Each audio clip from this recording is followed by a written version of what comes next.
The story of the haunted profile. Caris sighed as she scrolled through her social media feed. It had been a long, exhausting day at work, and she just wanted to unwind. She absent-mindedly liked a few posts, chuckled at a meme, and was about to close the app when a notification popped up. Friend request from Lily Carter.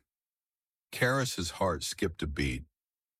Lily Carter had been her best friend since childhood, until she died in a car accident a year ago.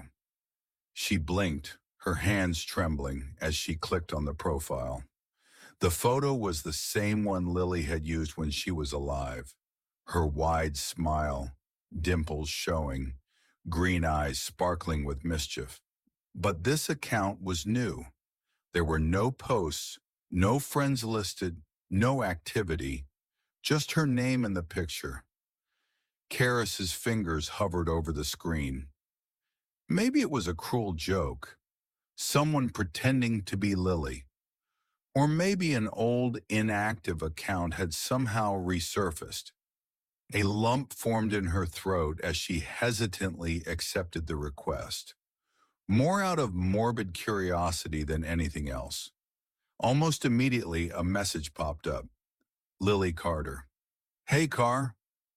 Caris's breath caught in her throat. It had been so long since anyone called her that. Only Lily ever did. Caris. Who is this? A long pause. Then another message. Lily Carter. It's me. I miss you. A cold shiver ran down Caris's spine.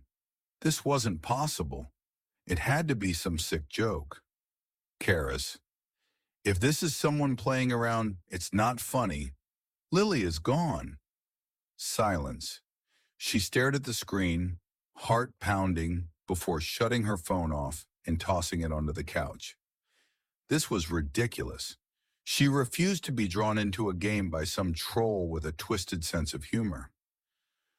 That night, Caris struggled to sleep. Every time she closed her eyes, she saw Lily's face, smiling, laughing, then pale and lifeless in the casket at her funeral. A buzz from her phone jolted her awake. Groggy, she reached for it and squinted at the screen. It was past 3 a.m. Another message. Lily Carter. Why won't you talk to me? Caris felt a lump rise in her throat. Her fingers trembled as she typed a response. Caris. Stop. Just stop. I don't know who you are, but leave me alone. Seconds later, the typing bubble appeared. Lily Carter. You don't believe it's me? Let me prove it. Caris's breath quickened. The next message contained an image, a photo of her, asleep in bed. Her blood ran cold. Heart hammering, she leaped from her bed, fumbling with the lamp switch. The room was empty. The door was still locked. She scanned the shadows, the corners, the closet. Nothing. Her phone buzzed again. Lily Carter. Let me in. A sudden knock on the window made her scream. Caris whirled around, her pulse thundering in her ears. The curtains billowed slightly, and for a moment, she swore she saw a shadow beyond the glass.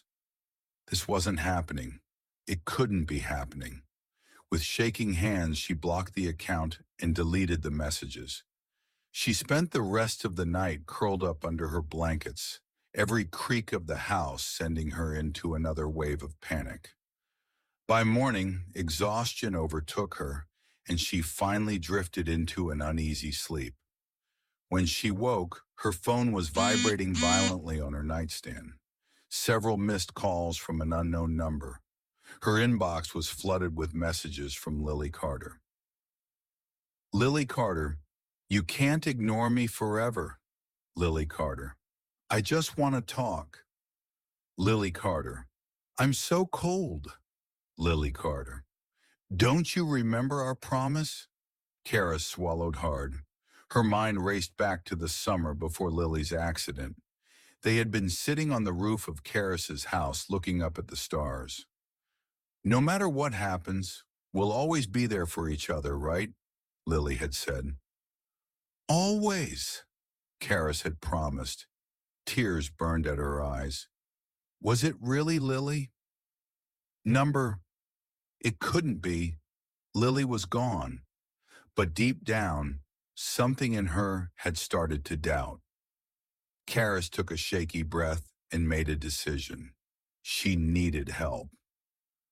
That evening, she called Jake, Lily's older brother. When he answered, his voice was rough and tired.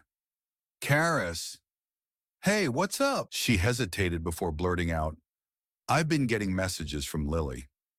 Silence, then a sharp intake of breath. You too? A chill swept over her. What do you mean? Jake's voice was low and strained. I thought I was losing my mind. I started getting messages from her account a few weeks ago. Pictures of me. Asleep. Places I'd been that day. I even changed my number, but they keep coming. Caris gripped the phone tightly. This isn't real, right? It's a hacker or a sick prank. Jake exhaled shakily. I don't know, but whatever it is, it's not Lily. Caris clenched her jaw. She wasn't going to let this thing, whatever it was, control her life. We need to end this. Jake agreed to meet her that night at Lily's grave. Maybe confronting it at the source would make it stop. The cemetery was quiet when they arrived, the air thick with the scent of damp earth. The moonlight cast eerie shadows over the gravestones as they approached Lily's resting place. Caris hesitated before placing a trembling hand on the cold stone. Lily, if this is you, please just rest. We love you. We miss you. But this isn't right. Jake stood beside her, his face pale. If it's not you, then whatever you are, leave us alone. A sudden gust of wind swept through the cemetery, rustling the leaves. Caris's phone buzzed violently in her pocket. With dread pooling in her stomach, she pulled it out. One final message. Lily Carter. Goodbye, Car. Then just like that, the account disappeared. No trace of the messages, no profile, nothing. Jake let out a long, shaky breath. It's over. Caris wasn't sure, but she wanted to believe it. As they left the cemetery, she glanced back one last time.